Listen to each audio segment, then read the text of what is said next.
It is another edition of the On the Mic podcast. And as we talked in our last episode with Bellator 259 right around the corner on May 21st, some of you probably remember our hour and a half long interview from last year, but I don't know why it took so long for us to talk from then until now. But I think I said it to her last time we spoke that next time she fights, I was going to do whatever it took to be in the building. And I'm pretty sure I'm going to be in the building for Bellator 259. She is Janay Harding. Janay, how are you?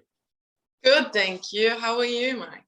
I'm good. Just excited that we're getting all these fights back. And I know, this is something we've talked about, kind of at length, is how you've had to handle not just, COVID, but getting fights and everything. And so for you, now that you recently competed, late last year, how was everything for you getting back into competition with that kind of layoff period?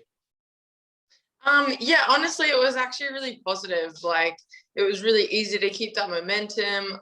We've been, I think, like I say in most interviews, super blessed to live in a country like Australia where we're really minimally affected by these COVID restrictions and having high cases and stuff. So, I mean, at the moment we've got, I think, 4 cases or something, and they made us wear masks for 2 days, and it was we're all complaining. And honestly, at the end of the day, I go over to the US and obviously have to wear a mask compulsory everywhere. So it's a big difference, and it's a big contrast. So in that retrospect, I've been super lucky to just be able to keep the momentum going, keep my camp going, get a little bit more solidified within my camp and my coach, Renato Spotic. So it's just been really good to, keep working on things that we want to work on, get more comfortable, keep the momentum going. And I kind of just all smoothly rolled into this camp, especially since we had a couple of date changes and stuff. It didn't really affect us too much because we just kind of kept doing what we were doing and kept the momentum rolling, and it's been really good. Yeah, that was the thing for me. We're kind of comparing the situation. So you don't really have to stop. Not that here in the US, gyms stopped training. I think there was a lot of coaches and gyms that were just screw it. If something happens, we need to get our fighters on the mats. We need to get them training. But because you didn't have to have that worry kind of going through this past year and now leading up to this fight, has it been a little bit more comfortable, would you say, compared probably to most people, because you didn't have to have that big concern of, is an outbreak going to happen? Is the gym going to get shut down? Is there going to be a lockdown? Was it a little bit more smoother for you during this time?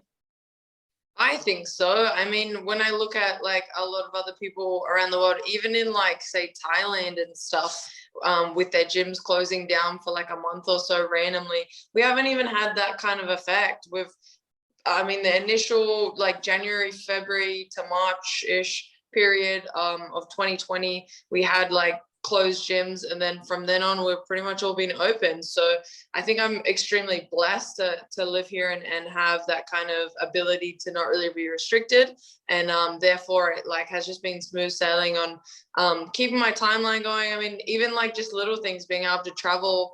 I know a lot of people can't even travel with outside of maybe a 3K radius or whatever it may be. We don't really have any restrictions. So for that reason, I'm definitely been a lot luckier than most in keeping up my training schedule and being able to get everything done, literally strength and conditioning, everything. There's been nothing that I've had to kind of adjust or change since probably since that initial COVID period, and from then on it's just been really good. I'm pretty sure when everything first started and we spoke at length in that last interview last year, I told you I wanted to be in Australia. And I think now even more I do after comparing the two situations.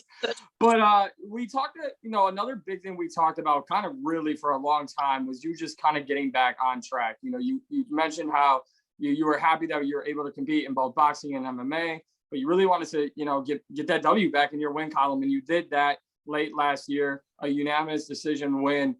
For you, what did that do for you? And how do you think, having all this time now with your camp has got you set up for next week? Man, it's like I keep kind of thinking this throughout my camp. It's a scary thing that I now have a solid base, and even the wins that I've had in Bellator before that last one, I was winning without like a camp and with corners that weren't even with me during the camp, and like constantly traveling between 3 different countries, from Australia to Thailand to the UK and then back again, and still coming out on top. So like now that I have a solid base and a consistent routine and a consistent team and coaching around me, it's like integral and just, I mean, invaluable just to see how much progression I've made, and how much of a difference it makes on my abilities that I already have. And then therefore, it's just like shown in that last performance by itself. I mean, I was in the really under Renato for maybe like, I'd say like 8 months. That'd be like probably even a little bit less than that. And then now, obviously, that was 6 or 7 months ago. So now we're over a year together, and for that reason, our team has been really solid and consistent, and it's just made a massive difference in not necessarily like my game or anything. I haven't added anything in, but just the consistency of training, the solid network, the solid community, all these things, they just make you a better athlete, because you know you've got a solid team behind you, you've got good support, you've got good people, your routine's pretty set. I haven't really changed my routine for like, probably like at least a year or so now. So all these things just make a big difference in continuously leveling up and that consistency. And therefore, I think it really showed in that last performance, and I can't imagine what it's going to do in this next one. Yeah, I would have to say, you know, and I want you to speak on this. I don't want to say it for you, but it almost felt like watching that performance. Not only you didn't just look comfortable, you almost looked like you were like home, and kind of hearing you talk about this, you know, your camp now. It's like, would you say like it feels like home now? Like you said, you're not traveling all over the place. You got a solid, you know, base and foundation in which you can grow upon. Does it kind of feel like you found like your training home, your coach home, like all of that? Yeah, everything. And even like in my personal life at home, like it's hard living out of a bag and traveling around all the time and not having a set postal address. And like I was using my mom's postal address for like maybe like 3 years, because I just never had a consistent one of my own. And so I didn't want to put it down and then move again, because I just never knew where I was going to be. So even just having a consistent home, like a home that I've like kind of put together myself as well, it's been really rewarding personally. And then of course, on top of that, having this team, it's just given me like, I guess I'm exactly where I need to be right now. Like I know that, and I know that that's showing in my performances and my skill levels. I know that that's showing in even like my strength and conditioning. My things have been consistent. I've gone through block after block after block, and therefore it's just worked in perfectly with how it should be. Whereas like sometimes I was moving around, so I'd do a block here and a block there, and it doesn't really work off each other, because you're getting different interpretations, I guess, of what you should be doing. And so now everything's kind of settled in. Everything's I think at the right time as well. Now that we've got Bellator rankings, now that this is my 6th bout with under the promotion, these are all perfectly winding into where my journey and pathway needed to be. And I think I'm in the perfect direction to set towards that title and properly attain it with a few more wins. I don't know if it's because we just have a great rapport every time we talk, or you just know me, but like you took my next question right away from me. You are coming back with the Bellator ranking system now in place. I was going to ask about your opponent, but you brought up rankings because you just knew what I was going to do. Let's talk about that. You know, you sit at 6, she's at 7. Obviously, with the way the division is stacked up, it's something that we've talked about in the past, where it's almost like Chris Cyborg against everybody else. But that's not really the case anymore, especially now that, you know, there's numbers next to everybody's name. And I think for a credit to you and credit to Bellator is, okay, everybody knows Chris Cyborg, but not everybody knows the rest of you females in this division. So it gives you an opportunity to showcase yourself and not just be like another possible Cyborg opponent. Like you guys get to make your own ways. So for you, like a win against 7, it's not, oh, it's 6 against 7. They're just going to get fed to the line of Chris Cyborg. Like, no, like you can really come in and show out and make your case. Like you said, a couple more wins. How does having this ranking system in place and being where you're at kind of help you moving forward? Yeah, exactly like you're saying. It just gives us better direction. It gives us a clearer contender. It gives us understanding that, yeah, we're not just fighting each other to fight each other and then hopefully get called up for a title shot every now and again, or whenever they feel like it. And whoever's next in line kind of vibe. Now it's like a proper pathway and a proper direction of if 7 fights 6 and then 6 solidifies their spot, then I get another hopefully in the top 5, and then I move from there. Like, that's just a much more structured way of doing it, and I think it gives it just more integrity to the division. It gives each individual a platform as well, just understanding that, okay, like, this person's here because they beat this person, or for whatever reason it may be. I have said this in a few interviews, like, it would have been really hard to create that top 10 just based on the fact that a lot of us has kind of like fought each other, lost to this person but won to this person, and for sure, like, that would have been hard. But from now on in, we already have the foundation to go from there. Now we can build off that.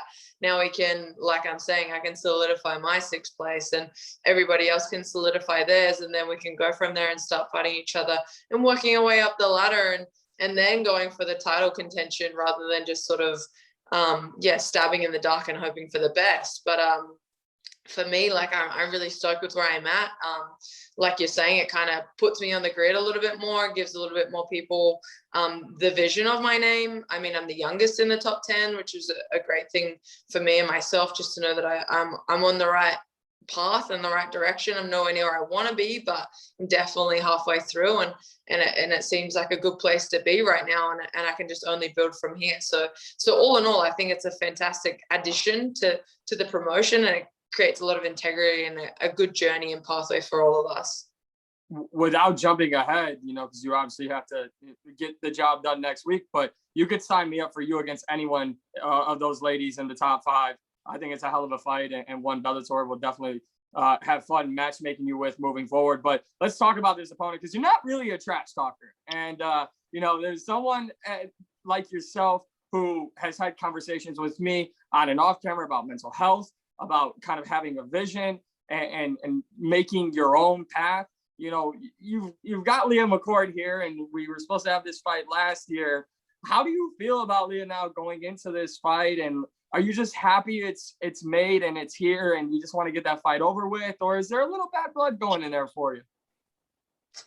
There's no real bad blood. I guess, like, everyone has an ego. If they're fighting, then you have an ego, and you can't really say otherwise. If you do say otherwise, I say you're lying. So martial arts is a big ego sport. It's a blood sport at the end of the day, and it's probably the most primal way we can express ourselves. So for that reason, of course, I always want to think that I'm better than someone, and this all started with her calling me out. And me personally, I'm not sure if she called me up thinking that it was an easy fight for her, or she genuinely wants to challenge herself. Either way, that's like I guess a little tip on my ego, but and I am sort of taking that motivation in. But all in all, I think it's just a great fight. Like, I think in the way of like records and stuff, I'm a tiny bit more experienced than her on paper, but I mean, she's an amateur world champion. She's a judo black belt, jiu-jitsu brown belt. She's all these great things. So these are all great things for me that motivates me to fight someone with a lot of capabilities and a lot of, I guess, accreditations to their name. And for that reason, it's going to be a great matchup. And like you're saying, I'm just happy it's here. Like, I'm just happy that finally, after COVID, London would have been amazing, and everything happens for a reason. It didn't go through. Then obviously she had to get surgery. So then I fought Jessie, and then we've been matched up a couple of times since. And finally, it's within the 10-day mark, and just touch wood, I just want it to happen. I just want everything to go ahead, because I think it's a great matchup. I think it's a matchup for the fans as well. And I think it will be a really cool decider, I guess, or just a cool show of like that grappler versus striker in a sense. And we'll see how we go. We're both obviously much more than just that, much more than our accreditations. And for that reason, both of us will kind of come to game, and we'll see who comes out on top. It's what a lot of people call the people's main event. It's a fan favorite fight between you two. But so what does that fight and what does a win over Leah do for you, in your opinion? Obviously, you've talked about the top 5, we talked about the rankings, but to keep that winning streak going, to build on that, build off your last win, now make it 2 in a row against her, possibly elevate yourself into the top 5. Like you've said it earlier, just maybe a couple more wins until a title, but depending on how things go, especially in the main event, like it may be quicker than you think. Like, what do you think that win does for you? Yeah, it's one of those things that I guess, like, especially since this matchup was already sort of made before all the rankings sort of came to pass, I'm not too bothered about where it puts me after this fight. Like, after this win, I don't really mind if I stay at 6. If that's the case, then it just solidifies my spot there. It does obviously bring me another win and give me a win streak of some sort. And I'm never just hoping for a win. I'm hoping for an extremely good performance as well. And for that reason, it should put me on the map. Leah has a lot of trajectory behind her and a lot of momentum. So therefore, hopefully, I can snatch up a little bit of that fan base in a sense, and really get my name kind of in the mix a lot more and get taken a little bit more seriously as a proper contender, because like you're saying, anything could happen. And I mean, I am ready for that possibility that even maybe after this fight, I get a title contention, because you just never know how it's going to go, or maybe after the next one, that's how it may end up being. And for that reason, yeah, I just want to get as many great performances and great wins out of my way before then, and this is kind of a great way to show it. Someone that has, like I'm saying, such a good repertoire, will be such a good fight for us, and should have a lot of eyes on it. It should make for, 1, solidifying my spot, and 2, just showing people that like, I am a force to be reckoned with, and I'm not just like another name in the top 10. I am the name in the top 10 that you guys should be watching out for, and that's why I kind of want to make a bit of a statement, I guess. Well, I'm definitely excited to see it. I got to ask you, though, and just a couple more here, Janay. I always appreciate your time. Bellator has brought in so many names, and especially one in your division, Kat Zingano. And, sometimes people want to run with this narrative of, well, they're getting, fighters from other promotions after the fact. And it's like, no, I don't think so. You can look at, how everyone that they've brought over. I mean, Sergio Pettis wasn't just a guy who ran to the UFC. He's now the bantamweight champion of Bellator. So, for me, as someone who's been a staple with Bellator, like you said, your 6th fight in the promotion coming up here, what is it like for you, kind of being like on the outside looking in, watching the moves Bellator has made, bringing in the ranking systems, bringing in these recognizable fighters, getting back on Showtime where Scott Coker has thrived for so long? Everything that they've done, like how do you feel like the promotion is going? I think I'm just extremely blessed to kind of be a big part of it too. I mean, like, seeing all these transitions from Paramount to CBS to Showtime, like seeing all these, just like, you can just see it's a promotion that's constantly trying to better itself. And for that reason, being a part of it makes it even more exciting, because I've been here for the last 3 years watching it go through these changes and watching it slowly progress and grow. And one thing that I personally have been extremely excited to see is their partnerships with Australian production companies, and therefore now being able to watch it easily in Australia and New Zealand. So those 2 things have been a massive thing that I've been pushing for, and they listened, and they make the effort to really improve on these like lackings wherever it may be, and push forward. And then once you're saying with the signings of other promotions and all these big names, I think they've kind of moved away from that sort of reality TV star kind of like signings, and really work towards getting these big names. Kat Zingano is definitely no slouch, and she didn't leave the promotion like on like a 5-fight loss streak or anything like that. She had a very up-down career, and I mean, the fight against Ronda Rousey and wins against Misha Tate, and then having to get knee constructions, and just like bad luck after bad luck, basically. And I feel like her coming over to Bellator, it's kind of given her a place where she can really shine. And I mean, for us, it gives us a little bit of extra added motivation. For me, that's a matchup that I would absolutely love to have, because that's like someone that I've watched for a very long time, and someone that I've looked up to and know a lot about her story. I guess I've followed her career in a sense. And for that reason, it gives everyone the motivation, and again, brings integrity to our featherweight division.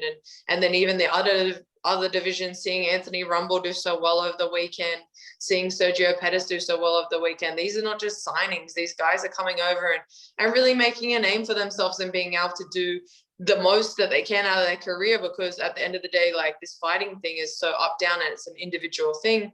Maybe they weren't given those opportunities, like Sergio sort of saying in the UFC. And now they can shine a little bit more with this new platform, and now even on Showtime, it just adds a little bit more to the whole mix. So all of it really builds towards Bellator just being a great promotion itself. I already knew that from the very first time I fought under them, but now just watching them grow and move forward and forward and forward, I can't imagine what another 3 years is going to show, or another 3 years after that. So that's really exciting for everyone, I think. Two more here for you, Janay, and again, thank you for everything. But kind of to this, and I think my last two questions kind of go together.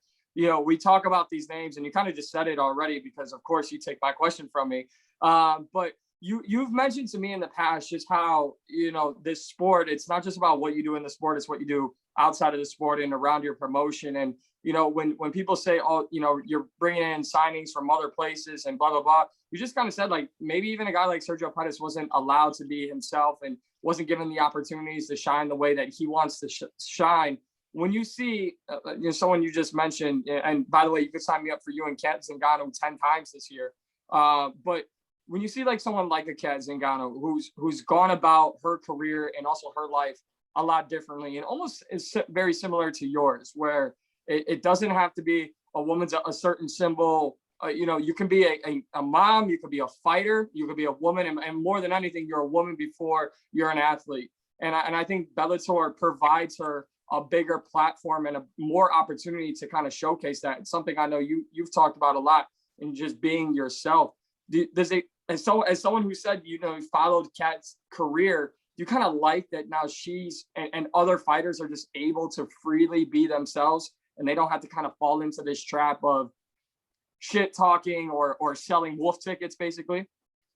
Yeah, I think it's like one of those things. It's an individual sport. So in a promotion, any promotion, whether it's UFC, PFL, LFA, even, like, doesn't matter what it is, it's an individual sport. So I guess a lot of the time, a lot of people are fighting for that attention and fighting for that limelight, because it's just us. So to get our name kind of in the mix a little bit more, sometimes you have to push, sometimes you have to do the Colby Covington and put on this fake persona, and sometimes you have to do all these certain little things just to get what you're worth, which is unfortunate, but it's kind of how the sport is. I mean, it's ever growing. Hopefully it changes, but it's just how the sport is an individual sport. So now it's just giving people like Canzingano and Sergio and all these other guys another opportunity to do that, but just somewhere else that may suit their personalities a little bit more. It's not necessarily like better or worse. It's just a different option, and it's allowing for us to have these other options. I mean, like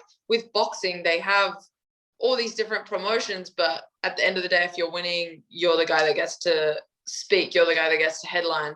With MMA, it's sort of like a little bit different in a sense, whereas in like the Mike Perrys, they're not always like winning as per se, but they can kind of get the limelight, or like the Jorge Masvidal. He's had a very up down, and now he's one of like the most recognized names in the sport. Like, and he's never been a champion or anything. I'm not saying he's not a fantastic fighter and he's not had some amazing bouts, but it's just a different like way of doing things, a different structure to it. So therefore, I think like giving athletes just another platform that may suit them a little bit better, that may favor them a little bit better. I mean, the good thing about Bellator, obviously, is that we don't have our Venom or Reebok deal. We don't have to worry about kind of sticking within specific guidelines in a sense. We can express ourselves. We can represent our brands. Like, I'm so happy to be able to always represent Ruker and everything like that. And a lot of other guys in Bellator get to do the same thing. So it's just sort of like a different opportunity for everyone to shine in an individual sport that's so sort of competitive for the limelight. We're giving people that should have hopefully got that attention, but just maybe didn't, for whatever reason. I guess Kat didn't really get it because of Ronda, or and then she didn't get her opportunity to shine when she couldn't be on the Ultimate Fighter. So we couldn't really see her personality, I guess. So you didn't really get that personal link. And it's just these weird little things. But now she has the opportunity to shine a little bit more in Bellator. and maybe not even talk that much. She'll still get the image and the exposure without having to speak too much. She's got her name behind her. She's got her accreditations behind her. We don't really need to see her talk shit or be anyone but herself and be a mom and be a phenomenal fighter and all these things. So she might not even really have to push as hard as she may have had to in different promotions. And therefore it kind of gives everyone an opportunity to be themselves and express themselves, but still get the recognition that they deserve no matter where they are. Yeah, absolutely. And I need to sneak one in here. Now that we talked about the Bellator rankings and all that, I know you've done both in your career, but now with like a focus at 145 with Bellator, are you still going to be open? Are you to boxing? Is that something you're going to keep open, or are you? Mike, this got to be the last one too, by the way. Yep. Yeah, I definitely have decided that I'm putting boxing down until I've achieved pretty much everything I want to achieve in MMA. I mean, unless for whatever reason all of MMA shuts down, which is very unlikely. MMA is definitely my 100% focus, and I've put boxing aside completely. So it's just 100% MMA for that reason. It gives me all the opportunity to, you know, give all my focus and everything to MMA and not sort of get, I guess, like misled in a sense, or just change my style. When every time I go to boxing, it does change it a tiny bit, or I guess it favors a little bit. So therefore I won't have any reason to be thinking anything other than the MMA game plan, and everything revolved around that idea. So yeah, it's 100% MMA for now on in. It's going to be a great fight between you and Leah McCourt. I cannot wait for Bellator 259. I hope I hold up my end of the bargain, like I said, and I'll be in the building. Can't wait to see it no matter what. Janay Harding, thank you so much for all your time. Thanks, Mike. Appreciate it, man. We'll get some Krispy Kremes if you're there. All right, perfect.